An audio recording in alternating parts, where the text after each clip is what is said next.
ഞങ്ങൾ കണ്ണുപൊത്തി കളിക്കുമായിരുന്നു. ഒളിച്ചിരിക്കാൻ പോയിട്ട് അവൾ തിരികെ വന്നില്ല. ഏ കയ്യിൽ നിന്ന് ഫോൺ അങ്ങനെ ഊർന്ന് താഴേക്ക് വീണു. ഒപ്പം അവളും. ഫോണിലൂടെ അവസാനമായി കേട്ട കാര്യം അതൊരു ചോദ്യമായി എഡ്വിനും തകർന്നിരുന്നു. അമ്മയെ റൂമിലേക്ക് മാറ്റി. എല്ലാ സൗകര്യങ്ങളുമുള്ള നല്ലൊരു റൂമായിരുന്നു അത്. ഡോക്ടർ എന്താ പറഞ്ഞേ ഏട്ടാ? അവൾ ഇനി എഴുന്നേൽക്കില്ല എന്നാണ് പറഞ്ഞത്. സംസാരിക്കാനാകുമോ എന്നറിയില്ല. ബാക്കി ദൈവത്തിൻ്റെ കയ്യിലാണ്. അവനൊന്ന് മൂളി. അമ്മയുടെ ഈ അവസ്ഥയിൽ അവനല്പം വിഷമമുണ്ടായിരുന്നു എന്നതാണ് ശരി. അച്ഛ, എനിക്ക് ഒരു കാര്യം സംസാരിക്കാനുണ്ടായിരുന്നു. എന്താ ദേവാ? അതച്ഛ എങ്ങനെ പറയണമെന്ന് എനിക്കറിയില്ല. അച്ഛന് അറിവുള്ള കാര്യം തന്നെയാണ്. ആർദ്രയെ പറ്റിയാണെങ്കിൽ എനിക്ക് കേൾക്കണമെന്നില്ല. അവളെപ്പറ്റി തന്നെയാണ്. അവളിപ്പോൾ എൻ്റെ ഭാര്യയാണ്. എൻ്റെ ഭാര്യയും മോളും വീട്ടിലുണ്ട്. അച്ഛൻ വീട് വരെ ഒന്ന് പോയി ഫ്രഷായിട്ട് വരികയാണെങ്കിൽ മോളെ കൂടെ കാണാം. എനിക്ക് കാണണ്ട. നിന്റെ ഭാര്യ എന്ന പേരിൽ അവിടെ ഒരുത്തി താമസിക്കുന്നുണ്ട്. അത് മറക്കരുത്. അച്ഛ പ്ലീസ്. ആദി, അവൻ എൻ്റെ മകനല്ല. ആശുപത്രിയിലായി പോയി. ഇല്ലെങ്കിൽ നിന്റെ കരണം പുകഞ്ഞേനെ ഇപ്പോൾ. അച്ഛ പ്ലീസ്. ശരി, ഞാൻ വിശ്വസിക്കാം. തെളിവ് എവിടെ? അച്ഛൻ എപ്പോൾ ചോദിച്ചാലും തരാൻ മാത്രമായി എൻ്റെ ഫോണിൽ തന്നെ സേവ് ചെയ്ത് വെച്ചിട്ടുണ്ട്. പെട്ടെന്ന് ഫോൺ റിങ് ചെയ്തു. എഡ്വിൻ. ഒരു മിനിറ്റ് അച്ഛ. അയാളോടായി പറഞ്ഞിട്ട് ഫോൺ എടുത്തു. എന്താടോ? അവൻ പറഞ്ഞ കാര്യങ്ങൾ കേട്ട് ഒരു നിമിഷം ദേവൻ അങ്ങനെ നിന്നുപോയി. ദേവാ. അച്ഛൻ്റെ ശബ്ദമാണ് അവനെ ഉണർത്തിയത്. എന്താടാ? ആരാ വിളിച്ചേ? അതൊന്നുമില്ല. ഞാൻ ഇറങ്ങാണ്. വൈകിട്ട് വരാം.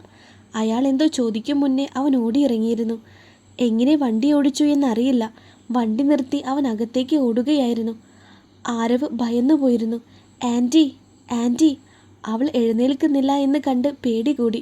വേഗം കുറിച്ച് വെള്ളമെടുത്ത് അവളുടെ മുഖത്തേക്ക് തെളിച്ചു. ആൻറ്റി. അവൾ പിടഞ്ഞെഴുന്നേറ്റു. അവൻ്റെ കയ്യിൽ നിന്ന് വെള്ളം വാങ്ങി കുടിച്ചു. ബോധത്തിലേക്ക് വന്ന മാത്രയിൽ കരഞ്ഞു തുടങ്ങി. മഴമോള്, മോൾ എവിടെ? അവൾ അവനെ നോക്കി. എവിടെയാണ് ഒളിച്ചു കളിച്ചത്?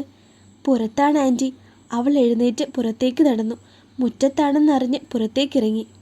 മുൻപ് വന്നിട്ടുണ്ടെങ്കിൽ കൂടി ഇവിടെ പുറത്തേക്കൊന്നും വന്നിട്ടില്ല ഞാൻ. ആകെ കാട് പിടിച്ച് കിടക്കുന്ന ഒരിടം. മരങ്ങളും പടർപ്പും നിറഞ്ഞു നിൽക്കുന്നു. അവിടെ കുളമൊന്നുമില്ല എന്നത് അവളെ സമാധാനത്തിലാക്കി. മോളെ, മഴക്കുട്ടി. അവൾ ഉറക്കെ വിളിച്ചുകൊണ്ടിരുന്നു. പഴയ സാധനങ്ങൾ വെച്ചിരുന്ന ഒരു ചെറിയ കെട്ടിടം കൂടി അവിടെ ഉണ്ടായിരുന്നു. പുറത്തു നിന്ന് പൂട്ടിയിരിക്കുന്നത് കൊണ്ട് അവൾ അങ്ങോട്ട് നോക്കാൻ പോയില്ല. എല്ലായിടവും അവൾ അന്വേഷിച്ചു. ഒടുവിൽ തളർന്നിരുന്നു. അകത്തേക്ക് വന്ന ദേവൻ അവിടെ ആരുമില്ലെന്ന് കണ്ട് പുറത്തേക്കിറങ്ങി. ആർദ്രയുടെ ശബ്ദം. അവൻ അങ്ങോട്ട് ഓടിച്ചെന്നു. ആർദ്ര. അവനെ കണ്ട് അവൾ ആർത്തു കരഞ്ഞു. ദേവേട്ടാ, മോളെ കാണാനില്ലേ ദേവേട്ടാ? ഇത്രയും നേരം എൻ്റെ ഒപ്പം ഉണ്ടായിരുന്നതാ. എന്നിട്ട് കളിക്കാൻ എന്ന് പറഞ്ഞു പോയിട്ട് ഇപ്പോൾ കാണുന്നില്ല. അവൾ കരഞ്ഞുകൊണ്ട് അവനോട് ചാരി നിന്നു. കരയാതെ ആരോ? ഞാനൊന്ന് ചോദിക്കട്ടെ? അവൻ ആരവനോട് കാര്യങ്ങൾ സംസാരിച്ചു. പിന്നെ അവനും കൂടി നോക്കിയ ശേഷം തളർന്ന് അവൾക്കരികെയിരുന്നു. പോകുമ്പോൾ കൂടെ കൊണ്ടുപോയാൽ മതിയായിരുന്നു. എന്ത് ധൈര്യത്തിലാണ് ഇവരെയൊക്കെ താൻ വിശ്വസിച്ചത്? പച്ചവെള്ളത്തിൽ വിശ്വസിക്കാൻ പാടില്ല എന്ന് താൻ മറന്നുപോയത് എന്തുകൊണ്ടാണ്? ദേവേട്ടാ, വന്നേ, നമുക്ക് പോലീസിൽ കംപ്ലൈൻറ്റ് ചെയ്യണം. എഴുന്നേക്ക്. അവൻ എഴുന്നേറ്റു. ആരവ്, ഞങ്ങൾ പോലീസ് സ്റ്റേഷനിലേക്ക് പോവാണ്. നീ ആദിയെ കൂട്ടി വീട്ടിലേക്ക് പോയിക്കോ. ശരി അങ്കിൾ. അവൻ വേഗം വണ്ടിയെടുത്തിറങ്ങി. കംപ്ലൈൻറ്റ് കൊടുത്ത ശേഷം അലോഷി ദേവനെയും ആർദ്രയെയും മാറി മാറി നോക്കി. ദേവനൊന്ന് പുറത്തിരിക്കെ, ഞാൻ ഇയാളോട് തനിച്ചൊന്ന് സംസാരിക്കട്ടെ. അവൾ ഭയത്തോടെ ദേവൻ്റെ വലങ്കൈ മുറുകെ പിടിച്ചു. ഒന്നുമില്ല ആരു. അവന് എന്തൊക്കെ അറിയാനുണ്ട് എന്ന് വെച്ചാൽ കൃത്യമായി പറഞ്ഞു കൊടുത്തിട്ട് വാ. ഞാൻ പുറത്തുണ്ടാകും. ദേവേട്ടാ, പേടിക്കണ്ട, ഞാൻ പുറത്തുണ്ട്. അവൻ പുറത്തേക്കിറങ്ങിയപ്പോൾ അലോഷി അവൾക്ക് നേരെ തിരിഞ്ഞു. So you are Mrs Ardra Jayadevan, right? അവൾ പതിയെ മൂളി. ഞാൻ എത്രയൊക്കെ പറഞ്ഞിട്ടും അവസാനം നീ ലക്ഷ്യം കണ്ടു അല്ലേ? എന്തോ ആ സമയം കുട്ടിയെ കാണാത്ത സങ്കടവും ആ വീട്ടിലെ അരക്ഷിതാവസ്ഥയും എല്ലാം കൂടി അവളെ മറ്റൊരു മാനസികാവസ്ഥയിൽ എത്തിച്ചിരുന്നു. സാറിന് എന്താണ് അറിയേണ്ടത്? ഞാൻ പറഞ്ഞത് കേൾക്കാതെ നീ എന്തിനാണ് ദേവൻ്റെ ലൈഫിലേക്ക് വന്നത്? വന്നില്ലല്ലോ, പോവുകയല്ലേ ചെയ്തത്? ഇല്ലായിരുന്നു, ഒരു 5 വർഷം. അത് കഴിഞ്ഞ് ഇപ്പോഴാ? അവൾ കഴുത്തിൽ കിടന്ന താലി പൊക്കി കാണിച്ചു. ഭാര്യയാണ് ജയദേവൻ്റെ. അവൻ പല്ല് ഞെരിച്ചു. നിങ്ങൾ അന്ന് എന്നോട് പോകാൻ പറഞ്ഞപ്പോൾ ഞാൻ കരുതി ദേവേട്ടനോടുള്ള ഇഷ്ടം കൊണ്ടായിരിക്കുമെന്ന്, അദ്ദേഹം നന്നായി ജീവിച്ചു കാണാനായിരിക്കുമെന്ന്. പക്ഷേ അല്ലായിരുന്നു എന്ന് ഈ നിമിഷം എനിക്ക് മനസ്സിലാകുന്നുണ്ട്. അവളുടെ ശബ്ദത്തിലെ കാഠിന്യം, മൂർച്ച. അതിലെ ഉറപ്പ്. ഈ കഴിഞ്ഞ 5 വർഷം കൂടെ നിന്ന് ചതിച്ചൊരുത്തിയെ കണ്ടെത്താൻ പ്രിയപ്പെട്ട കൂട്ടുകാരന് കഴിഞ്ഞില്ലല്ലോ. അതുകൊണ്ട് നിങ്ങൾ ഇനി മേലിൽ എൻ്റെയോ എൻ്റെ ഭർത്താവിൻ്റെയോ കാര്യങ്ങൾ അന്വേഷിക്കണ്ട. അവളുടെ ശബ്ദം ഉയർന്നതിനാലാകണം ജയദേവൻ പെട്ടെന്ന് കയറി വന്നു. എന്താ എന്താ ആരോ? ദേവേട്ട. അവളൊരു നിമിഷം അലോഷിയെ നോക്കി. ദേവേട്ടനോട് ഇതുവരെ പറയാത്തൊരു കാര്യം എനിക്കിപ്പോൾ പറയാനുണ്ട്. എന്താടാ? നമ്മുടെ ജീവിതത്തിൽ ഇനി രഹസ്യങ്ങളൊന്നും പാടില്ല. അതുകൊണ്ട് മാത്രമാണ് ഞാൻ ഇതിപ്പോൾ പറയുന്നത്. അവൻ അലോഷിയെന്ന് നോക്കി. തലയിലെ തൊപ്പിയൂരി വിയർപ്പ് തുടച്ചിരുന്നു അവൻ. എന്നെപ്പോലെ ഒരു വേശ്യയുടെ മകളല്ല ദേവേട്ടൻ്റെ ഭാര്യയായി വരേണ്ടത്. അങ്ങനെ ചെയ്താൽ എല്ലാ സത്യവും എല്ലാവരെയും അറിയിക്കും. നിന്നെ വെറുക്കും എന്നൊക്കെ പറഞ്ഞ് നിങ്ങളിൽ നിന്ന് എന്നെ അകറ്റിയത് അച്ചമ്മ മാത്രമല്ല, ദേ ഇയാൾ കൂടിയാണ്. ആരു? അതെ ഏട്ടാ. അവൾ അന്നുണ്ടായത് എല്ലാം പറഞ്ഞു. ദേഷ്യം കൊണ്ടും സങ്കടം കൊണ്ടും അവൻ വല്ലാതെയായിപ്പോയി. ഒരുപാട് വിശ്വസിച്ചിരുന്ന തൻ്റെ സുഹൃത്ത് ആർദ്രയെപ്പറ്റി അന്വേഷിക്കാൻ അവനോട് ആവശ്യപ്പെട്ടത് താൻ തന്നെയാണ്. അവളോടുള്ള തൻ്റെ ഇഷ്ടം അറിയുന്നതും അവൻ തന്നെയാണ്. എന്നിട്ട് ആ അവന് നന്നായി അലോഷി. അവൻ്റെ മുന്നിൽ വെച്ചിരുന്ന കംപ്ലൈൻറ്റ് ദേവൻ കൈനീട്ടിയെടുത്തു. ഞങ്ങൾക്ക് പരാതിയില്ല. ഇനി ഒരു പരാതിയും നീ അന്വേഷിക്കേണ്ടതില്ല. ഞങ്ങളുടെ വിധി അത് ഞങ്ങൾ തന്നെ ഇരിക്കട്ടെ. 4 മണിക്കൂർ കഴിഞ്ഞു എൻ്റെ മോളെ കാണാതായിട്ട്. സാരമില്ല, ആരുമില്ലാത്തവന് ദൈവമുണ്ടാകും. ആ പേപ്പർ 4ആയി കീറിക്കളഞ്ഞ ആർദ്രയെ ചേർത്ത് പിടിച്ചുകൊണ്ട് തന്നെ അവൻ ഇറങ്ങിപ്പോകുന്നത് അലോഷി നോക്കി നിന്നു.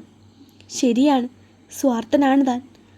അവൾ അവിടെ അവനോടൊപ്പം ഉണ്ടായിരുന്നുവെങ്കിൽ അന്ന് ആ ആക്സിഡൻ്റ് പോലും ഉണ്ടാകുമായിരുന്നില്ല എന്ന് അവന് തോന്നി. വീട്ടിലെത്തി തളർന്നു കിടക്കുന്നവളെ ദേവൻ വാരിയെടുത്ത് പുണർന്നു. ആരു? ദേവേട്ട, നമ്മുടെ മോളെ എനിക്ക് നോക്കാൻ പറ്റിയില്ല ദേവേട്ട. മോളെ എങ്ങനെ ഏതവസ്ഥയിലാണ് തിരികെ കിട്ടുക എന്ന് ഓർത്ത് എൻ്റെ കയ്യും കാലും ഇപ്പോഴേ വിറക്കുന്നുണ്ട്. അങ്ങനെയൊന്നും ഉണ്ടാവില്ല ആരു. എൻ്റെ തെറ്റാണ്. നിങ്ങളെ ഇവിടെ തനിച്ചാക്കി ഞാൻ പോകാനേ പാടില്ലായിരുന്നു. ഇനി ഒരു മോളെ തരാൻ പോലും എനിക്ക് കഴിയില്ല എന്ന് ഓർക്കുമ്പോഴാണ്. എൻ്റെ മഴയെപ്പോലെ ആകുമോ മറ്റാരെങ്കിലും? അവളെ തിരിച്ചു തന്നാൽ ദൈവമേ, പിന്നെ ഒരിക്കലും നിങ്ങളെ 2 പേരെയും തനിച്ചാക്കില്ല ഞാൻ. അത്രയേ ഇപ്പോൾ എനിക്ക് ഉറപ്പ് പറയാൻ പറ്റൂ. അവൻ കണ്ണുകൾ ഇറുക്കെ പൂട്ടി ഈ ഇരുട്ടിൽ ആരുമില്ലാതെ തനിച്ച് എങ്ങനെയാണ് എൻ്റെ പൊന്നുമോള്? എവിടെയാണ്? പേടിച്ച് വിറക്കുന്നുണ്ടാകും ചിലപ്പോൾ. അന്ന് രാത്രി അവർ അങ്ങനെയിരുന്നു പറഞ്ഞും പരിഭവിച്ചും. കഴിഞ്ഞ ദിവസം രാത്രിയാണ് ജിയ മകനോട് ആർദ്രയെക്കുറിച്ചും അവളുടെ മകളെക്കുറിച്ചും പറയുന്നത്. ആദിയുടെ അച്ഛനെ തട്ടിയെടുക്കാൻ വന്നവരാണെന്ന്. ഓരോന്ന് പറഞ്ഞ് ആ കുഞ്ഞു മനസ്സ് മാറ്റാൻ അവർക്ക് അധികം നേരം വേണ്ടി വന്നില്ല.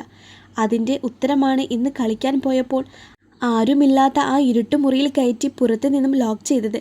അതിൻ്റെ ലോക്ക് കൊടുത്തത് ജിയ തന്നെയാണ്. അവളെ പൂട്ടിയിട്ട നിമിഷം കൊണ്ട് കുറ്റബോധം കൊണ്ട് അവൻ്റെ ഉള്ളു നീറി. അവളെ തുറന്നു വിട്ടാൽ പൂട്ടിയിട്ടത് താനാണെന്ന് പറയുമെന്നുള്ള ഭയം ഒരു വശത്ത്. എന്ത് ചെയ്യണമെന്നറിയാതെ അവൻ പുതപ്പിട്ട് മൂടി. പാർവതി ആകെ ടെൻഷനിലായിരുന്നു. മഴയെ കാണാനില്ല എന്ന് ഈ സമയം കൊണ്ട് എല്ലാവരും അറിഞ്ഞു. കണ്ണുകൾ തനിക്ക് നേരെയും നീങ്ങുന്നുണ്ട്. അവൾ അച്ഛനെ വിളിച്ച് കാര്യം പറഞ്ഞു. ഞാനല്ല പാറു. പിന്നെ അവൾ എവിടെ? എനിക്കറിയില്ല. നീ വെച്ചേ. ഫോൺ കട്ട് ചെയ്ത് അയാൾ വൈകിയിലേക്ക് ഒന്നുകൂടി അമർന്നു. ആരാ വിളിച്ചേ? പാർവതി.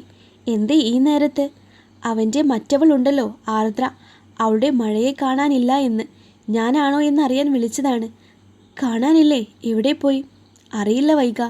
ആ വിളിയിൽ അവൾ അയാളെ ഒന്നുകൂടി തഴുകിയുണർത്തി. ഭാവങ്ങൾ മാറി, ചലനങ്ങൾ മാറി.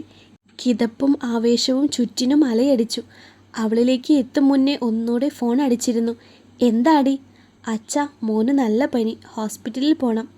ഞാനിപ്പോൾ വരാം, നീ റെഡിയായിക്കോ. ഫോൺ സ്വിച്ച് ഓഫ് ചെയ്ത് വെച്ചിട്ട് അവളിലേക്ക് ആഴ്ന്നിറങ്ങി. വീടിന് മുന്നിൽ വണ്ടി നിർത്തി ബാലചന്ദ്രൻ വണ്ടിയിലേക്ക് നോക്കി. ഞാൻ വരുന്നില്ല സാർ. ഈ രാത്രി മാനേജർക്ക് എന്താ കാര്യമെന്ന് എല്ലാവരെയും ബോധ്യപ്പെടുത്താൻ പ്രയാസമാണ്. ഓക്കെ, ഇവിടെ ഇരിക്കെ. അയാൾ അകത്തേക്ക് പോയി പാർവതിയെയും മോനെയും കൂട്ടി വന്നു. വണ്ടിയിൽ വൈകിയെ കണ്ട് അവളൊന്ന് പകച്ചു പോയിരുന്നു. പക്ഷേ ഇപ്പോൾ അത് ചോദിക്കാൻ പറ്റിയ നേരമല്ല എന്ന് ബോധ്യമുള്ളത് കൊണ്ട് മിണ്ടിയില്ല. ഹോസ്പിറ്റലിൽ എത്തിയ പാടെ ICUവിലേക്ക് മാറ്റുകയാണ് ചെയ്തത്. അപ്പോഴാണ് അതിൻ്റെ വ്യാപ്തി പാർവതിക്ക് പോലും മനസ്സിലായത്. അച്ഛാ, എൻ്റെ ആദി. പേടിക്കാതിരിക്കും മോളെ. ഡോക്ടർ എന്താ പറയുന്നതെന്ന് നോക്കട്ടെ. വൈക അവൾക്കരികെ തന്നെ ഇരുന്നു. പേടിക്കേണ്ട കുട്ടി. അവൾ അവരുടെ തോളിൽ തല ചേർത്തു. ഡോക്ടർ പുറത്തേക്ക് വന്നു. എന്താ പെട്ടെന്ന് പനിക്കാൻ? അറിയില്ല ഡോക്ടർ. മഴ കൊണ്ടോ? അതിന് മഴയില്ലല്ലോ. വെള്ളത്തിൽ കളിച്ചോ? ഇല്ല ഡോക്ടർ. എന്തായാലും കിടക്കട്ടെ, 2 മണിക്കൂർ കഴിഞ്ഞ് നോക്കട്ടെ. പനി കുറഞ്ഞാൽ റൂമിലേക്ക് മാറ്റാം. ശരി ഡോക്ടർ. പേടിക്കാതെ മോളെ, അവന് കുഴപ്പമൊന്നും ഉണ്ടാകില്ല. ഈ ഹോസ്പിറ്റലല്ലേ ദേവൻ്റെ അമ്മ കിടക്കുന്നത്? വൈഗ വെറുതെ ചോദിച്ചു. അതെ ആൻറ്റി. അത് പറഞ്ഞപ്പോഴാണ് ഞാൻ അങ്ങോട്ടൊന്ന് പോയിട്ട് വരാം. അച്ഛൻ പറഞ്ഞപ്പോൾ അവൾ മറുത്തൊന്നും പറഞ്ഞില്ല. ശരി അച്ഛാ, ഇവിടെ വൈകിയുണ്ടാകും. ഒന്ന് മൂളി. അയാൾ പോയപ്പോൾ അവർ പതിയെ സംസാരിക്കാൻ ശ്രമിച്ചു. അവിടെ എന്തെങ്കിലും പ്രശ്നമുണ്ടായോ? അവനെ വഴക്ക് പറയുകയോ മറ്റോ? ഇല്ല ആൻറ്റി. പിന്നെ എന്താ പെട്ടെന്ന് പനി വരാൻ? അറിയില്ല. ആ ആൻറ്റി, ആർദ്ര. അവളുടെ കുട്ടിയെ കാണാനില്ല. എല്ലായിടവും അന്വേഷിച്ചു, കിട്ടിയില്ല. അത് ശരി. അങ്ങനെ വരട്ടെ. പേടിച്ച് കാണും അവൻ. അതാകും പനി വന്നത്. അത് ശരിയാണെന്ന് അവൾക്കും തോന്നി. ഒന്ന് ഞെരങ്ങിക്കൊണ്ട് അവൻ കണ്ണു തുറന്നു. അമ്മ. ആ, ആദ്യം എണീറ്റല്ലോ. വൈഗ അവൻ്റെ അടുത്തേക്ക് നീങ്ങിയിരുന്നു. ഇവിടെ അച്ചമ്മ കിടപ്പുണ്ട്. അവരെ കാണാൻ പോയതാണ് അമ്മ. ഇപ്പോൾ വരും കേട്ടോ. അവൻ പതിയെ തലയാട്ടി. വിശക്കുന്നുണ്ടോ കുട്ടിക്ക്? ചായ തരട്ടെ? അവൻ ഉത്തരം പറയും മുന്നേ ചായയുമായി അവൻ്റെ അരികെ വന്നിരുന്നു. ചായ വലിച്ചു കുടിക്കുന്ന അവനെ അവർ വെറുതെ മുടിയിഴകളിൽ വിരൽ ഓടിച്ചു. മഴക്കുട്ടി എവിടെയാണെന്ന് ആദിക്കറിയാം അല്ലേ? അവനൊന്ന് ഞെട്ടി. ഞെട്ടലോടെ തന്നെ വാതിലിലേക്ക് നോക്കി. ആരും അറിഞ്ഞിട്ടില്ല, ഞാൻ മാത്രമേ ഉള്ളൂ. എവിടെയാ കണ്ടത്? അത് ഞാനല്ല, ഉണ്ണിച്ചേട്ടനാണ്. ആണോ? സാരില്ല, പേടിക്കണ്ട. എവിടെയാണെന്ന് പറഞ്ഞേ. പിന്നിൽ ആരും കയറാത്ത പൂട്ടിയിട്ട വീട്ടിൽ. അവിടെയാണോ? അവിടെയാക്കി വാതിൽ പൂട്ടിയിട്ടു ഉണ്ണിയേട്ടൻ. പോട്ടെ, അത് ആൻറ്റി നോക്കിക്കോളാം. മോൻ ആരോടും പറയണ്ട കേട്ടോ. പറഞ്ഞാലേ എല്ലാവരും പറയും ആദിയാണ് എന്ന്. ഞാനല്ല, ഉണ്ണിയേട്ടനാണ്. സാരില്ല, ആൻറ്റി നാളെ തന്നെ പോയി അവരെ കാണുന്നുണ്ട് കേട്ടോ. ബിസ്ക്കറ്റ് തരട്ടെ? അമ്മ എപ്പോഴാ വരിക? ഇപ്പോൾ വരും. അവൻ ആകെ വിഷമത്തോടെ അങ്ങനെയിരുന്നു. പാർവതി റൂമിലേക്ക് കയറുമ്പോൾ ചെറിയമ്മ ഒന്ന് അന്തം വിട്ടു. നീ എന്താ ഈ നേരത്ത്? അത് മോന് നല്ല പനി. ഇവിടെ അഡ്മിറ്റ് ചെയ്തു. എന്നിട്ട് ഇപ്പോൾ എങ്ങനെയുണ്ട്? കുഴപ്പമില്ല. ആൻറ്റി ഒന്ന് കാണാലോ എന്ന് കരുതി. എന്തായാലും നീ വന്നതല്ലേ, ഇവിടെ ഇരിക്ക്. ഞാനൊരു ചായ കുടിച്ചിട്ട് വരാം. ചെറിയമ്മ പോയി എന്ന് ഉറപ്പായ നിമിഷം അവർക്കരികിലേക്ക് കസേര നീക്കിയിട്ടു അവൾ. എന്താ ആൻറ്റി ഇത്? ഞാൻ പറഞ്ഞതല്ലേ വേണ്ടാത്ത പണിക്ക് പോകല്ലേ എന്ന്. അപ്പോൾ ആൻറ്റിക്ക് വാശി. അവർ അവളുടെ മുഖത്തേക്ക് നോക്കിക്കിടന്നു. ഇപ്പോൾ ഉണ്ടല്ലോ, മരിച്ചതിന് തുല്യമാണ്. ഇനി ഇതിൽ നിന്ന് ഒരു ഉയർത്തെഴുന്നേൽപ്പ് ഉണ്ടാകില്ല. ഇങ്ങനെ തീരും. അവളൊന്ന് ചിരിച്ചു. ആ പിന്നെ ആൻറ്റി, കൊച്ചുമോളെ ഇന്നലെ തൊട്ട് കാണാനില്ല. അവളെ ഒന്ന് സൂക്ഷിച്ചു നോക്കി. മനസ്സിലായില്ലേ? മഴപ്പെണ്ണിനെ കാണാനില്ല എന്ന്. അവരുടെ ഉള്ളിലെ നടുക്കം ആ കണ്ണുകളിൽ ശരിക്കും കാണാമായിരുന്നു. അച്ചോടാ, പേടിച്ചോ? പേടിക്കണ്ട. നിങ്ങളുടെ മകൻ്റെ സ്വത്തിൻ്റെ ഏക അവകാശി, നിങ്ങളുടെ മകൻ്റെ രക്തം. അവൾ പോയാൽ പിന്നെ ആർക്കാ അതൊക്കെ? എൻ്റെ ആദിക്ക്, അല്ലാതെ വേറെ ആർക്കാ? അവൾ ചിരിയോടെ അവരെ നോക്കി. എന്നാലും എൻ്റെ ആൻറ്റിക്ക് ഇത് വന്നല്ലോ എന്ന് ഓർക്കുമ്പോഴാണ്. വാതിൽ തുറക്കുന്ന ശബ്ദം കേട്ട് പെട്ടെന്ന് പറഞ്ഞത് മാറ്റി പറഞ്ഞവൾ. ചെറിയമ്മ വന്നോ? മോളെന്നാ പൊയ്ക്കോ. അവൻ എഴുന്നേറ്റാൽ ചോദിക്കില്ലേ? ആ, ഞാൻ ഇറങ്ങാം. ഇനി നാളെ വരാം. ആ ശരി മോളെ. അവൾ ഒന്നുകൂടെ അവരെ നോക്കിയിട്ടിറങ്ങി. അവൾ പോയ ഉടനെ ബാത്റൂമിൽ നിന്ന് ബാലചന്ദ്രൻ ഇറങ്ങി വന്നു. അയാളുടെ കണ്ണുകൾ ചുവന്ന് കലങ്ങിയിരുന്നു. ഞാനൊരു ചായ കുടിച്ചിട്ട് വരാം. ഞാനിപ്പോൾ പോയി വന്നേ ഉള്ളൂ. ഇവിടെ പാറുമോൾ വന്നിരുന്നു ഏട്ടാ. ഇപ്പോൾ പോയേ ഉള്ളൂ. ഏട്ടൻ പോയിട്ട് വാ. അയാളുടെ കണ്ണുകൾ നിറഞ്ഞു. തൻ്റെ മകൻ്റെ കുഞ്ഞ് മഴപ്പെണ്ണ്, അവളെ കാണാനില്ലാന്ന്. അതങ്ങനെ അയാളുടെ ഉള്ളിൽ കിടന്ന് അലയടിച്ചു. ആരുമില്ല എന്ന് കരുതിയാവും അത്രയും തുറന്നു പറഞ്ഞത്. അപ്പോൾ വത്സല ഇങ്ങനെ കിടക്കുന്നതിൽ പാർവതിക്ക് പങ്കുണ്ടോ? ദേവൻ പറഞ്ഞതെല്ലാം നേരായിരിക്കുമോ ദൈവമേ? ബിസ്ക്കറ്റ് തരട്ടെ? അമ്മ എപ്പോഴാ വരിക? ഇപ്പോൾ വരും. അവനാകെ വിഷമത്തോടെ അങ്ങനെ ഇരുന്നു. അപ്പോഴേ വാതിൽ തുറന്ന് അവൾ വന്നിരുന്നു. എൻ്റെ മോൻ എഴുന്നേറ്റോ മുത്തേ? അവൾ അവനെ ചേർത്ത് പിടിച്ചു. അത് കണ്ട് അവരൊന്ന് നിശ്വസിച്ചു. ഇരുട്ടിൽ ഒരു പെൺകുട്ടി ഭയന്ന് വിറച്ച് കിടപ്പുണ്ടാകും എന്നോർക്കെ അവരുടെ ഉള്ളിലും ഭയം നിറഞ്ഞു. 2 മണിയാകുന്നു. നേരം വെളുക്കാതെ ഒന്നും ചെയ്യാനാവില്ല. ഈ നേരത്തെ എങ്ങനെ എന്ത് പറഞ്ഞു ചെല്ലും അവരുടെ വീട്ടിൽ? രാവിലെ തന്നെ ഇവിടെ നിന്ന് ഇറങ്ങണമെന്ന് അവർ ഓർത്തു. ചന്ദ്രശേഖരൻ വന്നപ്പോൾ അവൾ പറയുകയും ചെയ്തു. സാർ, ഞാൻ റൂമിൽ പോയി ഫ്രഷായിട്ട് വരാം. വരുമോ? വരാം സാർ. എങ്ങനെ പോകും? ഓട്ടോ ഉണ്ടല്ലോ. അത് വേണ്ട, ദാ വണ്ടിയുടെ കീ. അയാൾ താക്കോലെടുത്ത് അവർക്ക് നേരെ നീട്ടി. താൻ പോയിട്ട് വേഗം വന്നാൽ മതി. സാറിന് എങ്ങോട്ടെങ്കിലും പോകണമെങ്കിൽ. എന്തായാലും അവൻ അഡ്മിറ്റല്ലേ. നേരം വെളുക്കാതെ എങ്ങോട്ടും പോകാനുമില്ല. താൻ പോയിട്ട് വന്നാൽ മതി. ശരി സാർ. അവർ ആ താക്കോൽ വാങ്ങി ബാഗിൽ ഭദ്രമായി വെച്ചു. സമയം 6 ആകുന്നേയുള്ളൂ. വെളിച്ചം അധികം വന്നു തുടങ്ങിയിട്ടില്ല. കോളിംഗ് ബെൽ കേട്ട് ആദ്യം ഇറങ്ങിയത് ദേവനായിരുന്നു. അവൻ ഉറങ്ങിയിരുന്നില്ല. വാതിൽ തുറന്ന് വൈകിയെ കണ്ട് അവനൊന്ന് പകച്ചു. ഈ നേരത്ത് ഇവർ അയാളുടെ മാനേജറാണോ, PA ആണോ, അതോ സെറ്റപ്പാണോ എന്ന് ദൈവത്തിനറിയാം. എന്താ? അവൻ പുറത്തേക്കിറങ്ങി വന്നു. ദേവൻ, എൻ്റെ കൂടെ ഒന്ന് വരാമോ? എങ്ങോട്ട്? അത് ഒച്ച വെക്കരുത്. ആർദ്ര എഴുന്നേറ്റു. ഇപ്പോൾ ഉറങ്ങിയതേയുള്ളൂ. എങ്കിൽ വരൂ. അവനെയും കൊണ്ട് ആ പഴയ കെട്ടിടത്തിലേക്ക് അവർ നടന്നു. ഇതെങ്ങോട്ടാ? ഇതിൻ്റെ താക്കോൽ എവിടെ ദേവൻ? അത് തുറന്നിട്ട് നാളുകളായി. താക്കോൽ അച്ചമ്മയുടെ കയ്യിലായിരുന്നു. ഇപ്പോൾ എവിടെയെന്നറിയില്ല. അതൊന്ന് തുറക്കാൻ എന്താ ചെയ്യുക? അവൻ ചുറ്റുമൊന്ന് നോക്കി. കല്ലെടുത്തിട്ട് വന്നു. പക്ഷേ അപ്പോഴേക്കും ബാഗിൽ നിന്ന് ഒരു തോക്കെടുത്ത് അവർ ലോക്ക് തകർത്തിരുന്നു. അവനൊന്ന് കണ്ണു മിഴിച്ചു. ഇവരുടെ കയ്യിൽ ഗൺ എങ്ങനെ വന്നു? ശരിക്കും ഇവർ ആരാണ്? വാതിൽ തള്ളി തുറന്ന് അവർ ദേവനെ നോക്കി. വരൂ ദേവൻ. അവനൊരൽപ്പം സംശയത്തോടെ അവർക്കരികിലേക്ക് നടന്നു. പക്ഷേ ഫോണിൻ്റെ ഫ്ലാഷ് ലൈറ്റിൽ ചുരുണ്ടുകൂടി കിടക്കുന്ന ആ രൂപം. മോളെ! ഒരു ആന്തലോടെ അവളെ വാരിയെടുത്തു അവൻ. ഉമ്മറത്തെത്തുമ്പോഴേക്കും ആർദ്ര മുന്നിൽ നിൽപ്പുണ്ടായിരുന്നു. വെടിയുടെ ശബ്ദം കേട്ട് എണീറ്റതാണ് അവൾ. അത് തന്നെയാണോ എന്ന് ഉറപ്പിക്കാൻ തുടങ്ങിയപ്പോഴാണ് ദേവൻ അവിടെ ഇല്ലെന്ന് മനസ്സിലായത്. അവൾ അങ്ങനെ താഴേക്കിറങ്ങി വന്നു. മോളെയും എടുത്തു വരുന്ന ദേവൻ. ദേവേട്ടാ! മോള്! വണ്ടിയുടെ ചാവി എടുത്ത് വാ ആരോ! അവൾ അകത്തേക്ക് തിരിച്ചോടി. തിരികെ വരുമ്പോഴാണ് വൈക നിൽക്കുന്നത് കാണുന്നത്. ദേ, പാർവതിയുടെ അച്ഛൻ്റെ മാനേജറാണോ? ഇവരാണ് മോളെ കാണിച്ചു തന്നത്. അവരുടെ മുഖത്തൊന്ന് നോക്കി അവൾ ഒരു നിമിഷം. പിന്നെ വേഗം വണ്ടിയുടെ ഡോർ തുറന്നു കൊടുത്തു. വൈകിക്ക് സമാധാനം തോന്നി. ഇതുവരെ ചെയ്തതും ഇനി ചെയ്യാൻ പോകുന്നതുമായി എല്ലാ പാപങ്ങളിൽ നിന്നും തനിക്ക് മുക്തി ലഭിച്ചിരിക്കുന്നു. എവിടെയോ തട്ടി വീണ് നെറ്റിയിൽ മുറിവുണ്ട്. അല്പം ബ്ലഡ് പോയിട്ടുണ്ട്. നന്നായി പേടിച്ചിട്ടുണ്ട്. നല്ല പനിയാണ്. തൽക്കാലം ഒബ്സർവേഷനിലാണ്. വേറെ പേടിക്കാൻ മാത്രം കുഴപ്പമൊന്നുമില്ല. ദേവനും സമാധാനം തോന്നി. അവൾ ഇവിടെയുണ്ടായിരുന്നു എന്ന് തനിക്ക് മുൻപിൽ ഒരു ചുമരിനപ്പുറം അറിഞ്ഞില്ല എന്ന് മാത്രം. ആരാണ് അവളെ അവിടെ കുറ്റിയിട്ടത്? അവർക്ക് എങ്ങനെയാണ് മഴ അവിടെ ഉണ്ടെന്ന് മനസ്സിലായത്? അവൾ ആരാണ് ശരിക്കും? എല്ലാ ചോദ്യത്തിനും ഉത്തരം വേണം. പക്ഷേ മോൾ ഓക്കെയായി. അവിടെ നിന്നും പുറത്തേക്ക് വരാതെ വേറെ ഒന്നിലേക്കും ഒരു അടി പോലും കാലെടുത്ത് വെക്കില്ല താൻ. പക്ഷേ അത് കഴിഞ്ഞ് ഇനി ദേവൻ്റെ സമയമാണ്. ക്ഷമയുടെ സമയം കഴിഞ്ഞു പോയിരിക്കുന്നു. ഇനി നിഗ്രഹങ്ങളുടെ സമയമാണ്.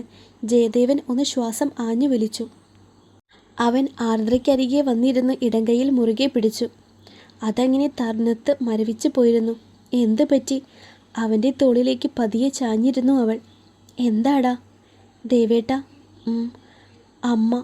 അമ്മയെ കണ്ടു ഞാൻ. അവനൊന്ന് ഞെട്ടി.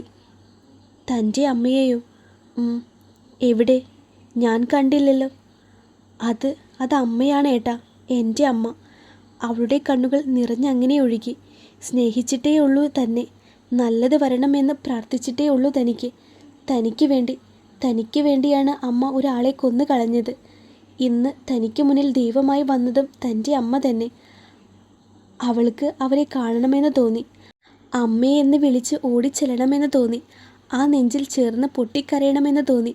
പക്ഷേ ഇല്ല. അവർ എവിടെയാണ്? കൂടെ വന്നില്ലേ? അവൾ ചുറ്റുമൊന്ന് നോക്കി. ബാലചന്ദ്രൻ്റെ ഒപ്പം വരുന്ന ആ സ്ത്രീ വൈക. അവർക്ക് തൻ്റെ അമ്മയുടെ അതേ ഛായ, അതേ രൂപം, കുറച്ചുകൂടി സുന്ദരിയായ പോലെ. പക്ഷേ ആ ഭാവം മാത്രം അവളെ തകർത്ത് കളഞ്ഞു.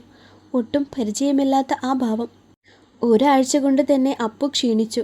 അവനെ കാണെ എഡ്വിനും സങ്കടം തന്നെ. ആർദ്രയുടെയും മഴയുടെയും അഭാവം അവനെ അത്രയ്ക്ക് തളർത്തിയിരുന്നു. അതിൽ കൂടെയാണ് ഇന്നലെ. എൻ്റെ അമ്മ എപ്പോഴാ വരാ എന്നുള്ള അവൻ്റെ ചോദ്യം. ചങ്ക് തകർന്നു പോയി. ഒരിക്കലും വരാത്ത ഒരാൾക്ക് വേണ്ടിയാണ് ഈ കാത്തിരിപ്പ് എന്ന് എങ്ങനെ പറയും? എൻ്റെ അപ്പുവാ, നമുക്ക് ഇന്ന് പുറത്തൊക്കെ ഒന്ന് കറങ്ങിയിട്ട് വരാം. ഇഷ്ടമല്ലായിരുന്നു എങ്കിൽ കൂടെ അവൻ റെഡിയായി ഇറങ്ങി. ശാരദേച്ചി വരുന്നുണ്ടോ? ഞാനില്ല കുഞ്ഞെ, നിങ്ങൾ പോയിട്ട് വാ. എത്ര നാളായി അവൻ ഇങ്ങനെയൊക്കെ ഒറ്റയ്ക്ക്. മോള് പോയിട്ട് വിളിച്ചോ കുഞ്ഞെ? എന്തോ മഴയെ കാണാനില്ല എന്ന് അവരോട് പറയാൻ തോന്നിയില്ല. അവിടെ ആകെ പ്രശ്നമാണ് ചേച്ചി. പിന്നെ വിളിക്കാം എന്നാ പറഞ്ഞേ. ഞാൻ വിളിച്ചിരുന്നു. അതിൻ്റെ കാര്യം അങ്ങനെ. നിങ്ങൾ ഭക്ഷണം കഴിച്ചല്ലേ വരൂ? അതെ. എന്നാ ഇറങ്ങിക്കോ. അപ്പു അവർക്ക് കൈ കാണിച്ച് ഇറങ്ങി. യാത്രയിൽ ഉടനീളം അവർ നിശബ്ദരായിരുന്നു. താനും ശ്രദ്ധിക്കാൻ വിട്ടുപോയി എന്നൊരു തോന്നൽ. അവന് ആരുമില്ലായിരുന്നല്ലോ. ഷോ, അപർണ. അവളുണ്ടായിരുന്നുവെങ്കിൽ കണ്ണുകൾ നിറഞ്ഞു വന്നത് അവൻ ചിമ്മിക്കളഞ്ഞു. നല്ലൊരു റെസ്റ്റോറൻറ്റിൽ തന്നെ അവർ കയറി. അപ്പു ഇവിടെ ഇരിക്കും, പപ്പ പോയി വാങ്ങിച്ചു വരാം. എങ്ങും പോകരുത്. അവൻ ടേബിളിൽ തല ചേർത്ത് അങ്ങനെ ഇരുന്നു. ഓർഡർ കൊടുക്കാൻ പോയ എഡ്വിൻ ഇടയ്ക്കിടയ്ക്ക് ആ ടേബിളിലേക്ക് തിരിഞ്ഞു നോക്കിയിരുന്നു. അവൻ്റെ ആ ഇരിപ്പ് സങ്കടം വരുത്തുന്നുണ്ട്. അപ്പു അങ്ങനെയിരുന്നു. പരിചയമുള്ള ഒരു ചിരി, ആ ശബ്ദം. അവൻ തലചെരിച്ച് നോക്കി. ആരോടോ തലയാട്ടി ചിരിച്ച് സംസാരിക്കുന്ന ഒരു സ്ത്രീ. അവളുടെ സാരിത്തലപ്പ് താഴേക്ക് വീണ് കിടന്നിരുന്നു. അഴിച്ചിട്ട മുടി ഒതുക്കി വെക്കുന്ന നേരത്താണ് അവൻ ആ മുഖം കണ്ടത്. മമ്മ. നിമിഷ നേരം കൊണ്ട് അവൻ അവൾക്കരികെ എത്തി. മമ്മ. അവർ തിരിഞ്ഞു നോക്കി. മമ്മ ഇപ്പോഴും പപ്പയോട് പിണക്കമാണോ? അതാണോ എന്നെ കാണാൻ വരാത്തെ? ഇതാരാ ആതിര? കൂടെ ഉണ്ടായിരുന്ന ആൾ തിരക്കി. അറിയില്ല, ഞാനും ഇപ്പോഴാ കാണുന്നേ. തന്നെ മമ്മ എന്ന് വിളിക്കുന്നുണ്ടല്ലോ, അതാ എനിക്ക് മനസ്സിലാവാത്തത്. എഡ്വിൻ തിരിഞ്ഞു നോക്കുമ്പോൾ അപ്പു ആ ടേബിളിൽ ഇല്ലായിരുന്നു. നെഞ്ചൊന്ന് ആഞ്ഞിടിച്ചു. അപ്പു. വാങ്ങിയ സാധനങ്ങൾക്കായി കാത്തു നിൽക്കാതെ അവൻ ഓടി ചുറ്റും നോക്കി. മമ്മ വീട്ടിലേക്ക് വാ, എനിക്ക് മമ്മയെ വേണം. എല്ലാവർക്കും അമ്മയുണ്ടല്ലോ, എനിക്ക് മാത്രമില്ല. അവൾ എന്തോ പറയാൻ വന്നതായിരുന്നു. പെട്ടെന്ന് എഡ്വിൻ അവിടെ എത്തി. അപ്പു. ഉറക്കെയുള്ള ശബ്ദം. പപ്പ, മമ്മ. കൂടെ വരാൻ പറ പപ്പ, കൂടെ വരാൻ പറ. അവന് ദേഷ്യവും സങ്കടവും ഒന്നിച്ചു വന്നു. അത് നിന്റെ മമ്മയൊന്നുമല്ല. നിന്റെ മമ്മ മരിച്ചുപോയി, ഇനി വരില്ല. കാണുന്നവരെ മുഴുവൻ അമ്മയെന്ന് വിളിക്കാൻ നിൽക്കാതെ വാടാ ഇങ്ങോട്ട്. അവളുടെ മുഖത്തേക്ക് പോലും എഡ്വിൻ നോക്കിയില്ല. അവൻ കൈപിടിച്ച് നടന്നു കഴിഞ്ഞു. ഞാനില്ല പപ്പ, എനിക്ക് മമ്മയുടെ കൂടെ പോയാൽ മതി. നിന്നോട് വരാനാ പറഞ്ഞത്. അവനെ വലിച്ചുകൊണ്ട് പോകുമ്പോൾ ആതിരയെ തിരിഞ്ഞു നോക്കി കരഞ്ഞിരുന്നു അവൻ. അവളുടെ കണ്ണുകളും നിറഞ്ഞുപോയി. എന്നാലും തന്നെയൊന്നും നോക്കാതെ പോലും പോയത് എന്താകുമെന്ന് ആലോചിച്ചു നോക്കി അവൾ. കരഞ്ഞ് കരഞ്ഞ് ഉറങ്ങിയിരുന്നു അപ്പു. ശാരദ കണ്ണുകൾ തുടച്ചുകൊണ്ട് ഇറങ്ങി വന്നു. എന്നാലും തല്ലണ്ടായിരുന്നു കുഞ്ഞേ. എത്രയെന്ന് വെച്ചിട്ടാ ചേച്ചി? അവസാനം എൻ്റെ അപ്പം മരിച്ചുപോയി എന്ന് പറയുമ്പോൾ എനിക്ക് വേദനിച്ചില്ല എന്നാണോ ചേച്ചിക്ക് തോന്നുന്നത്? അങ്ങനെയല്ല കുഞ്ഞേ, മറ്റാരേക്കാളും കുഞ്ഞിന് സങ്കടം കാണുമെന്ന് എനിക്കറിയാം. പക്ഷേ അവൻ ചെറുതല്ലേ. അമ്മയെപ്പോലെ ഒരാളെ കണ്ടാൽ ഓടിപ്പോകുന്ന പ്രായം. പറ്റിപ്പോയി. ഇനിയിപ്പോൾ എന്താ ഞാൻ ചെയ്യുക? അവൻ്റെ അടുത്ത് പോയി കിടക്ക്, തനിച്ചാക്കണ്ട. ചെറുതായിട്ട് പനിക്കുന്നുണ്ടായിരുന്നു. എഡ്വിൻ സങ്കടത്തോടെ അവനരികിലെത്തി. ഈ ലോകത്തോട് മുഴുവൻ ദേഷ്യം തോന്നിപ്പോയി. ഇഷ്ടപ്പെടുന്ന ആൾ ഈ ലോകത്തില്ലാത്ത അവസ്ഥ. അയാളില്ലാതെ തള്ളി നീക്കിയ 5 വർഷങ്ങൾ. അപർണയുടെ ഫോട്ടോ കാണി സങ്കടം കൂടി അവന്. എന്തിനാടി പോയത്? ഒന്ന് സംസാരിച്ചാൽ തീരാവുന്നതല്ലേ ഉണ്ടായിരുന്നുള്ളൂ. അതിന് നീ ഈ ലോകത്തെ ഏറ്റവും വെറുക്കുന്ന എന്നെയാണ് എന്ന് അല്ലേ? അവൻ മുഖം പൊത്തി. വിരലുകൾക്കിടയിലൂടെ കണ്ണുനീർ ഒഴുകിയിറങ്ങി. കുറച്ചു കഴിഞ്ഞ് മുഖം കഴുകി അപ്പുവിനൊപ്പം കിടന്നു. പക്ഷേ രാത്രിയായപ്പോഴേക്കും അവൻ ഓരോന്ന് വിളിച്ചു പറഞ്ഞു തുടങ്ങി. പൊള്ളുന്ന ചൂടും. പാതി ജീവനോടെയാണ് അവനെ എടുത്ത് ഹോസ്പിറ്റലിൽ എത്തിയത്. മമ്മ, എനിക്ക് മമ്മയുടെ കൂടെ പോകണം എന്ന് ഇടയ്ക്കിടയ്ക്ക് പറയുന്നുണ്ടായിരുന്നു. ഡോക്ടർ വന്നപ്പോൾ അവൻ എഴുന്നേറ്റ് നിന്നു. ഡോക്ടർ, അവനിപ്പോൾ അവൻ്റെ മമ്മ എവിടെ? അത് പിന്നെ അവരെ കാണണമെന്ന് പറഞ്ഞാണ്. എന്തേലും വഴക്കാണേൽ തീർത്തിട്ട് കൊണ്ടുവരൂ. ഞാൻ എങ്ങനെ കൊണ്ടുവരാനാണ് ഡോക്ടർ? വിളിച്ചാൽ ഒരിക്കലും വിളി കേൾക്കാത്ത ഒരിടത്തേക്ക് പോയവളെ ഞാൻ എന്ത് പറഞ്ഞ് വിളിച്ചാൽ വരും? ഓ സോറി മിസ്റ്റർ. നോക്കട്ടെ, തൽക്കാലം ICUവിൽ കിടക്കട്ടെ. അവൻ സമാധാനമില്ലാതെ നടന്നു. സമയം 2 കഴിഞ്ഞു. എന്തേലും ആവശ്യമുണ്ടിൽ ചേച്ചി വിളിച്ചാൽ മതി. ഞാനൊന്ന് പുറത്തേക്ക് പോവാ. അവൻ തടഞ്ഞില്ല. അവൻ്റെ ഉള്ളു തണുപ്പിക്കാൻ തനിക്കാവില്ല എന്ന് തോന്നി. കാറിൽ കയറി. എങ്ങോട്ടെന്നൊന്നും അറിയില്ലായിരുന്നു. അങ്ങനെ ഓടിച്ചുപോയി. ബീച്ചിൽ കൊണ്ടുവന്ന് നിർത്തി. ആ കടൽ അങ്ങനെ നോക്കി നിന്നു. ഈ കടൽ പോലെയാണ് തൻ്റെ മനസ്സും ഇപ്പോൾ. തിരയടങ്ങാതെ, കൊതിയടങ്ങാതെ, തൻ്റേതാവാത്ത എന്തിനോ വേണ്ടി അങ്ങനെ ആഗ്രഹിച്ചുകൊണ്ടേയിരിക്കുന്നു. എഡ്വിൻ കണ്ണു തുറക്കുമ്പോൾ സമയം 8 മണി. മോനെ ഹോസ്പിറ്റലാക്കിയിട്ട് വന്ന താൻ ഇവിടെ കിടന്നുറങ്ങിയോ? താൻ എന്തൊരു അച്ഛനാണ്! നല്ലൊരു കാമുകനായിരുന്നില്ല, നല്ലൊരു ഭർത്താവുമായിരുന്നില്ല, നല്ലൊരു അച്ഛനുമായിരുന്നില്ല. ഫോണെടുത്ത് നോക്കിയപ്പോൾ ചേച്ചിയുടെ മിസ്ഡ് കോൾ കണ്ട് 3 എണ്ണം. തിരിച്ചു വിളിക്കാൻ ധൈര്യം വന്നില്ല. വണ്ടിയെടുത്ത് വേഗം ഹോസ്പിറ്റലിലേക്ക് വിട്ടു. എങ്ങനെ ഫേസ് ചെയ്യും അവരെ? എന്തൊരു മനുഷ്യനാണ് താൻ! അവനോട് തന്നെ വെറുപ്പ് തോന്നി. ഹോസ്പിറ്റലിൽ എത്തിയപ്പോഴേക്ക് ക്യാൻറ്റീനിൽ പോകുന്ന ശാരദയെ കണ്ടു.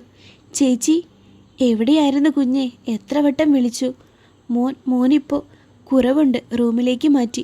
Room number 116. അവൻ തലയാട്ടി. പിന്നെ റൂമിലേക്ക് ഓടി. അവിടെ തനിച്ചാണ് അവൻ. അവൻ്റെ മുന്നിൽ എങ്ങനെ പോയി നിൽക്കും? എവിടെയായിരുന്നു എന്ന് ചോദിച്ചാൽ എന്ത് പറയും? വാതിൽ തുമ്പിൽ ഒരു നിമിഷം നിന്നു. പതിയെ വാതിൽ തുറന്നു. അവൻ്റെ ചിരി. ചുരിദാറിട്ടിരിക്കുന്ന ഒരു സ്ത്രീരൂപം. ദേ, പപ്പ വന്നല്ലോ. അവൾ പിടപ്പോടെ തിരിഞ്ഞു നോക്കി. അപർണ. അല്ല, ആതിര. നീ എന്താ ഇവിടെ? അത് പിന്നെ. പപ്പ ഇങ്ങോട്ട് വാ. മമ്മ പറഞ്ഞു പപ്പ സോറി പറഞ്ഞതുകൊണ്ട് തിരിച്ചു വന്നേന്ന്. ആണോ പപ്പ? വെറുതെ ഒന്ന് മൂളിക്കൊടുത്തു. ശാരദേച്ചി വരുമ്പോൾ പുറത്തേക്ക് വാ. എങ്ങോട്ടാ പപ്പ? ഡോക്ടറെ കാണാൻ. എൻ്റെ അപ്പുന് വീട്ടിൽ പോകണ്ടേ? മമ്മയും കൂടെ. മമ്മയെ കൂടെ കൊണ്ടുപോകാൻ കേട്ടോ. അവൻ ചിരിച്ചുകൊണ്ട് അവളുടെ നെഞ്ചിലേക്ക് ചാഞ്ഞു. പാവം, എത്ര നാൾ കൊതിച്ചു കാണും ഇങ്ങനെയൊന്ന് കിടക്കാൻ. അമ്മയുടെ ചൂടുപറ്റി കിടക്കാൻ ആഗ്രഹിക്കാത്ത ഒരു ബാല്യം ഉണ്ടാകുമോ ആർക്കെങ്കിലും? അറിയില്ല. ശാരദേച്ചി വന്നപ്പോൾ എഡ്വിൻ എഴുന്നേറ്റു. ചേച്ചി, ഞങ്ങളൊന്ന് ഡോക്ടറെ കണ്ടിട്ട് വരാം. ശരി കുഞ്ഞേ. അപ്പു, മമ്മ ഇപ്പോൾ വരാട്ടോ. ഉമ്മ. അവളുടെ കവളിൽ അമർത്തി ഉമ്മ വെച്ചു അവൻ. പുറത്തിറങ്ങി അവൻ അവിടെ സീറ്റിൽ ചെന്നിരുന്നു. എന്താ സാർ? എന്താ നിൻ്റെ ഉദ്ദേശം? എന്താ സാർ, എന്തുദ്ദേശം? അത് തന്നെ. നിന്നെ ആരാ ഇങ്ങോട്ട് പറഞ്ഞു വിട്ടത്? ആരും പറഞ്ഞു വിട്ടതല്ല. അവൻ പെട്ടെന്ന് എഴുന്നേറ്റ് അവളുടെ കവളിൽ കുത്തിപ്പിടിച്ചു. നിന്റെ വിഹാൻ സാർ പറഞ്ഞയച്ചതല്ലേടി നിന്നെ? സത്യം പറഞ്ഞു. കവളിൽ കുത്തിയ വേദന. കണ്ണുകൾ അങ്ങനെ നിറഞ്ഞു. ആ നിറഞ്ഞ കണ്ണുകളിലേക്ക് നോക്കവേ മറ്റൊരാളെ ഓർമ്മ വന്നു അവന്. അവളുടെ നിറഞ്ഞ മിഴികൾ. അറിയാതെ തന്നെ കൈയൊന്ന് അഴിഞ്ഞു. സാർ, നീ എന്തിനാ വന്നത്? നിനക്കൊന്നും തോൽപ്പിച്ച് മതിയായില്ലേ എന്നെ? ഇനി എന്താ ബാക്കിയുള്ളത്? എൻ്റെ മോനോ? ആ ഇത്തിരി ഇല്ലാത്തവനോട് എന്തിന് പക? ഒരായുസ് മുഴുവൻ വേദനിക്കാനുള്ളത് ജനിക്കും മുന്നേ അവന് കൊടുത്തില്ലേ? അവൾ മിണ്ടിയില്ല. അവൻ പറഞ്ഞത് അത്രയും സത്യമായിരുന്നു. അന്ന് ആ റെസ്റ്റോറൻറ്റിൽ തങ്ങളെ കൂടാതെ വിഹാൻ സാർ കൂടെ ഉണ്ടായിരുന്നു. എല്ലാം അയാൾ കണ്ടിരുന്നു. അയാൾ തന്നെയാണ് തന്നെ ഇങ്ങോട്ട് പറഞ്ഞു വിട്ടത്. പക്ഷേ സാർ പറഞ്ഞതുകൊണ്ട് മാത്രമല്ല, മമ്മ എന്ന് പറഞ്ഞ് വിളിച്ചു കരഞ്ഞ ആ കുഞ്ഞിൻ്റെ മുഖം ഓർത്തിട്ട് തന്നെയാണ്. നീ പൊയ്ക്കോ. എൻ്റെ നഷ്ടം ഞാൻ സഹിച്ചു. ആ വേദന ഇപ്പോഴും സഹിക്കുന്നുണ്ട്. പക്ഷേ അവൻ കുഞ്ഞാണ്. അവനത് സഹിക്കാൻ കഴിയില്ല. ഇനിയും നീ നിൻ്റെ അഭിനയം തുടർന്നാൽ എനിക്ക് നഷ്ടങ്ങൾ മാത്രമേ കാണൂ. അതുകൊണ്ട് ദയവ് ചെയ്ത് ഒന്ന് പോയി താ, പ്ലീസ്. മോൻ അന്വേഷിച്ചാലോ? ഞാൻ എന്തേലും പറഞ്ഞ് നിർത്തിക്കോളാം. ഞാനൊന്ന് പറഞ്ഞിട്ട്. എന്ത് പറഞ്ഞിട്ട്? അർജൻറ്റ് ജോലിയുണ്ട്, അത് കഴിഞ്ഞിട്ട് വരാമെന്ന്. അതും പ്രതീക്ഷിച്ചിരിക്കല്ലേ അവൻ. വേണ്ട, ഞാൻ വരാം സാർ. ദയവ് ചെയ്ത് വേണ്ട. നിൻ്റെ സാറിനോട് പറ ഇനി എൻ്റെ ലൈഫിൽ കയറി കളിക്കരുത് എന്ന്. എല്ലാം കൈവിട്ട് പോയിട്ടാണ് ഞാൻ നിൽക്കുന്നത്. എന്ത് ചെയ്യുമെന്ന് എനിക്ക് തന്നെ അറിയില്ല. എൻ്റെ പെങ്ങളെ വിധവയാക്കാൻ ആഗ്രഹമില്ല എനിക്ക്. സാർ, അവൻ പുറത്തേക്കുള്ള വഴി കാണിച്ചു കൊടുത്തു. പോ. അവനെ ഒന്നുകൂടെ നോക്കിയിട്ട് ആതിര വേഗം നടന്നു. കണ്ണുകൾ നിറയുന്നുണ്ട്. വിഹാൻ സാർ പറഞ്ഞത് മാത്രമല്ല കാര്യം, വേറെ ഒരു സത്യം കൂടിയുണ്ട് അയാളെ അത്രമാത്രം വേദനിപ്പിക്കുന്നത്. പക്ഷേ മോൻ ഉണർന്നാൽ വീണ്ടും പനി കൂടുമോ എന്നാണ്. ഡിസ്ചാർജ് ആവും വരെ എങ്കിലും നിൽക്കാൻ പറ്റിയാൽ. അവൾ പകുതിക്ക് വെച്ച് നിന്നു. പിന്നെ തിരികെ സ്റ്റെപ്പ് കയറി. അപ്പോൾ പറഞ്ഞത് ഓർമ്മയുണ്ടല്ലേ? അവനിപ്പോൾ ആവശ്യം അമ്മയെ തന്നെയാണ്. കൂടുതലൊന്നും ഞാൻ പറയുന്നില്ല. അവൻ ഡോക്ടർക്ക് അരികിൽ നിന്ന് ഇറങ്ങി നടന്നു. റൂമിലെത്തുമ്പോൾ അവൻ്റെ മുഖം വാടി. മമ്മ എവിടെ? അവനൊന്ന് പതറി. ചേച്ചിയും കൂടെ നോക്കുന്നത് കണ്ടപ്പോൾ എന്ത് പറയണമെന്ന് അറിയില്ലായിരുന്നു അവന്. ഞാൻ ഇവിടെയുണ്ട് അപ്പു. പറച്ചിലോടെ അകത്തേക്ക് കയറി വന്നവളെ കാണെ രൂക്ഷമായി ഒന്ന് നോക്കി അവൻ. അവളാകട്ടെ അവൻ എന്നൊരു വ്യക്തി അവിടെ ഉണ്ടെന്ന് കൂട്ടിയതേയില്ല. കഞ്ഞി കുടിക്കാം അപ്പു. മമ്മ തരുമോ? പിന്നെ തരാതെ. എൻ്റെ പൊന്നിനല്ലേ ഞാൻ തരാ, വേറെ ആർക്കാ? ഇനി എന്നെ വിട്ട് പോവോ? അവൻ്റെ കണ്ണുകൾ നിറഞ്ഞു. ഒരു നിമിഷം അവളുടെ ഉത്തരത്തിനായി അവനും തിരിഞ്ഞു നോക്കി. ഇല്ലല്ലോ, പോവില്ല. പപ്പ വഴക്കിടാതെ ഇരുന്നാൽ മതി. പക്ഷേ വീട്ടിലെത്തിയിട്ട് മമ്മയുടെ സ്വന്തം വീട്ടിൽ പോയിട്ട് വരാം. അതെന്തിനാ? പെട്ടെന്ന് വന്നതല്ലേ, അവിടെ എല്ലാവരും അന്വേഷിക്കില്ലേ? എന്നിട്ട് വേഗം വരൂ. പിന്നെ വേഗം. പറന്നിങ്ങ് വരില്ലേ ഞാൻ? എഡ്വിന് ഇനിയും അവിടെ ഇരിക്കാൻ കഴിഞ്ഞില്ല. എന്തൊക്കെ കേൾക്കണം. എത്രയെത്ര കള്ളങ്ങളാണ് അവൾ പറഞ്ഞു കൂട്ടുന്നത്. എല്ലാം ബാധിക്കാൻ പോകുന്നത് അപ്പുവിനെ ആയിരിക്കും, തൻ്റെ അപ്പുവിനെ. വീട്ടിലേക്കുള്ള യാത്രയിലുടനീളം അവളുടെ നെഞ്ചോട് ചേർന്നിരുന്നു അവൻ. അവളോ വിട്ടുകളയില്ല എന്ന പോലെ മുറുകെ ചേർത്തു തന്നോട്. ചെറിയ ചെറിയ സംശയങ്ങൾ അവൾ തന്നെ തീർത്തു കൊടുക്കുന്നത് കേൾക്കാമായിരുന്നു. വീട്ടിലെത്തിയപ്പോൾ പക്ഷേ അവളുടെ കാല് വിറച്ചു. വാമമ്മ. അവൾ ഒളികണ്ണിട്ട് എഡ്വിനെ ഒന്ന് നോക്കി. കയറിക്കോട്ടെ സാർ. അവനൊന്ന് പല്ല് കടിച്ചു. പിന്നെ അപ്പുവിനെ നോക്കി ചിരിച്ചു. കയറി വാ അപർണ. ചുണ്ടിൽ വന്ന് ചിരി ഒളിപ്പിച്ചുകൊണ്ട് അവൾ അകത്തേക്ക് കയറി. അപർണ എങ്കിൽ അപർണ. പക്ഷേ ഒരിക്കൽ നിങ്ങളെ ആതിര എന്ന് വിളിപ്പിക്കും ഞാൻ. ആദ്യം തന്നെ കണ്ടത് ചുമരോട് ചേർന്നിരിക്കുന്ന അപർണയുടെ ഫോട്ടോയാണ്. അവളൊന്ന് നിന്നു. ഈ മുഖമാണ് എല്ലാത്തിനും കാരണം എന്ന് ഇപ്പോൾ ഉറപ്പായിരിക്കുന്നു. ആരാണ് നീ? ഈ ഉള്ളവന് ഇത്രയ്ക്ക് പ്രിയപ്പെട്ടവളായിരുന്നോ? അവൻ്റെ കണ്ണിൽ അപ്പോഴും തെളിഞ്ഞു കാണുന്ന പ്രണയം തെല്ലൊരു അസ്വസ്ഥത പടർത്തിയിരുന്നു അവളിൽ. അവൾ പതിയെ മുകളിലേക്ക് കയറി. കല്യാണം കഴിഞ്ഞ് ആദ്യമായി ചെറുക്കൻ്റെ വീട്ടിൽ വരുന്നതിൻ്റെ എല്ലാ വെപ്രാളവും അവളിൽ കാണാമായിരുന്നു. അപ്പുവിനെ ചൂടുവെള്ളത്തിൽ ഒന്ന് കുളിപ്പിച്ചു കൊടുത്തു. അവൻ്റെ കളി കൂടെ ആയപ്പോൾ ആകെ നനഞ്ഞു പോയിരുന്നു അവൾ. കണ്ടോ, ആകെ നനഞ്ഞു പോയല്ലോ അപ്പു. അതിനെന്താ, വേറെ ഇടാലോ. ഞാനൊന്നും കൊണ്ടുവന്നിട്ടില്ല. ഇവിടെ ഉള്ളതൊക്കെ ഇടാലോ. ഇവിടെ എന്താ ഉള്ളത്? ഇപ്പോൾ കൊണ്ടുവരാം.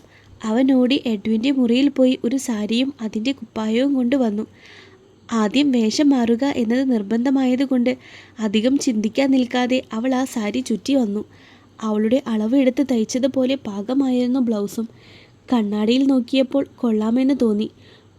ഒലിച്ചു കിടക്കുന്ന ആ സാരി അവളുടെ ശരീരത്തോടെ അങ്ങനെ ഒട്ടിക്കിടന്നു. തിരികെ വരുമ്പോൾ അപ്പു മുറിയിലില്ലായിരുന്നു. അവൻ ഇതെവിടെ പോയി എന്നാലോചിച്ചു വന്നപ്പോഴാണ് എഡ്വിനായി ഒന്ന് കൂട്ടിയിടിച്ചത്.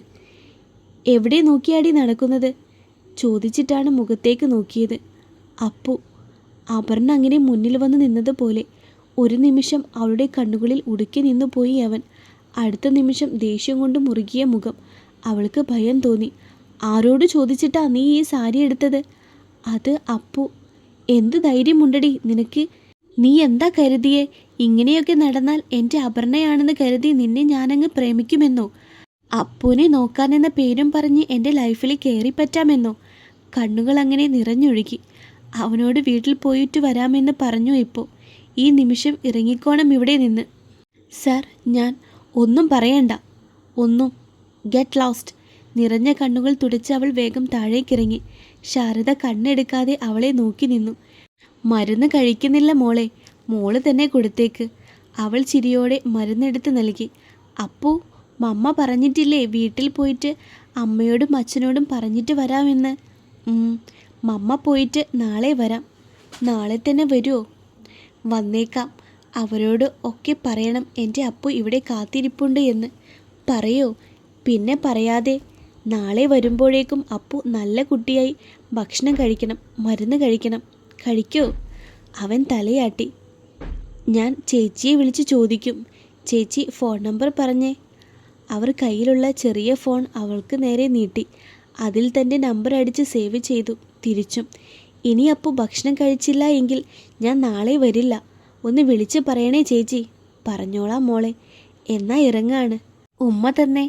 അവളുടെ 2 കവളിലും അവൻ മാറി മാറി ഉമ്മ വെച്ചു. പോയിട്ട് വേഗം വരാൻ ട്ടോ.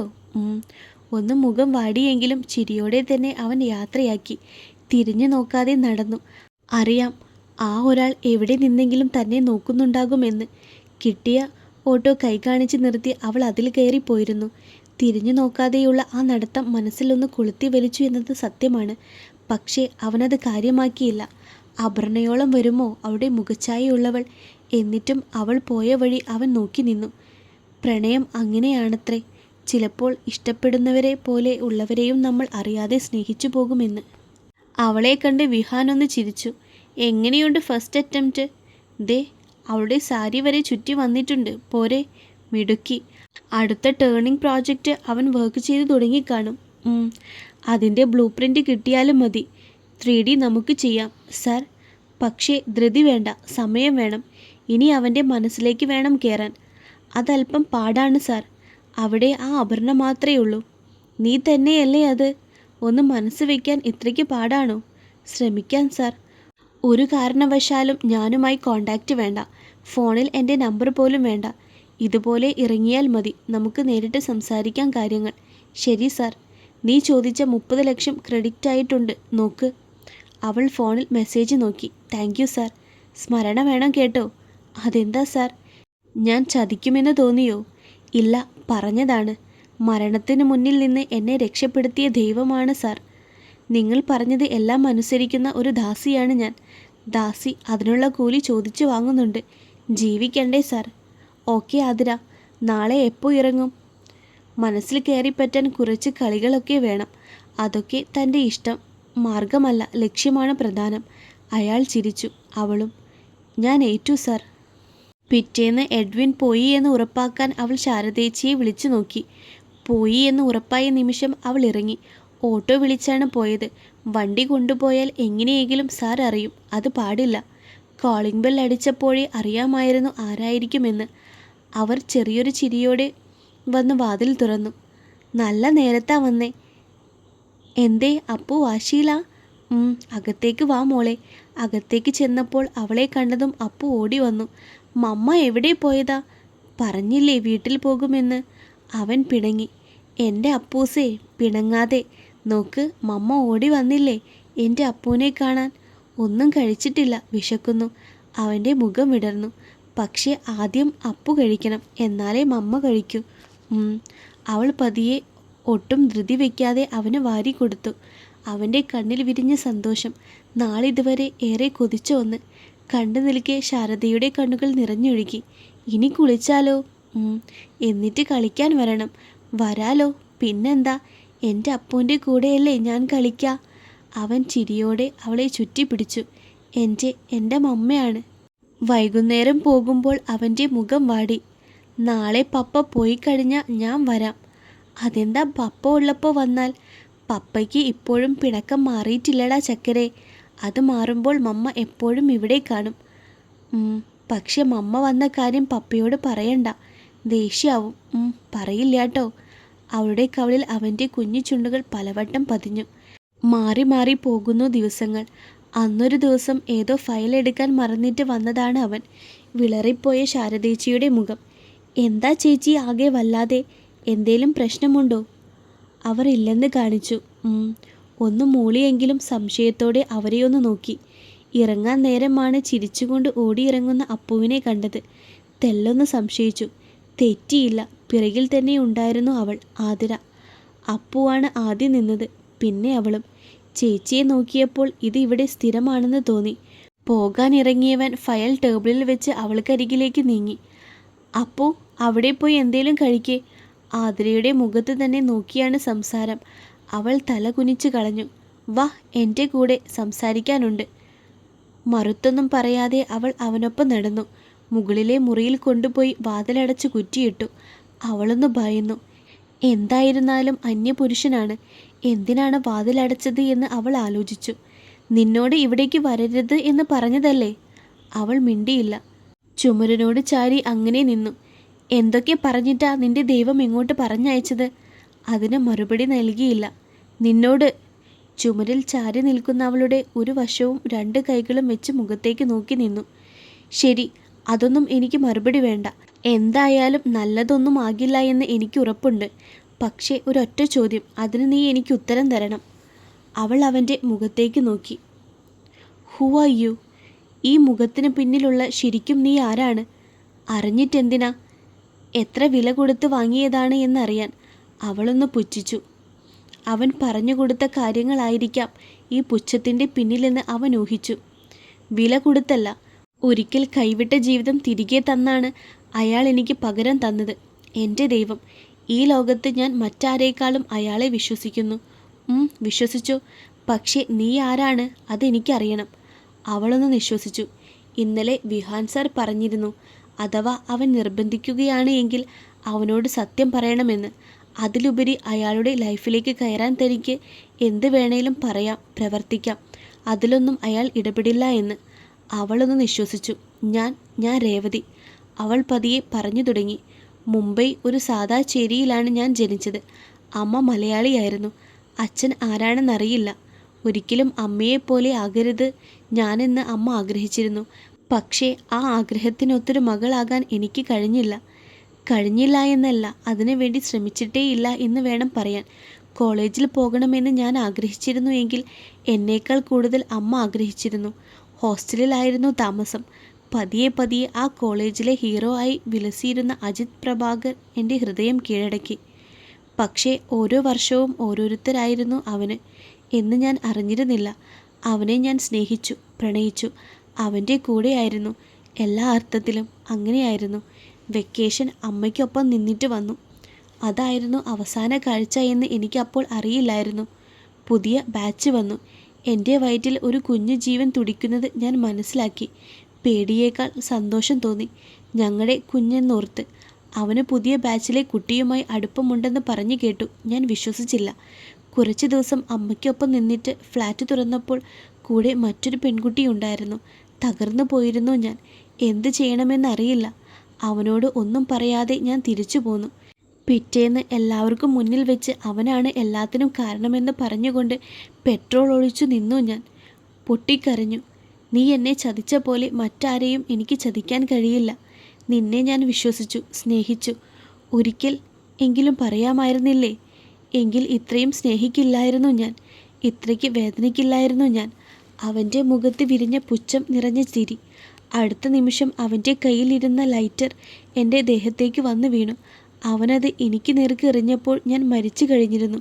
ശരീരം തീയിൽ മൂടുമ്പോഴും അവൻ്റെ പുച്ഛം നിറഞ്ഞ മുഖം മാത്രമേ ഞാൻ കണ്ടുള്ളൂ.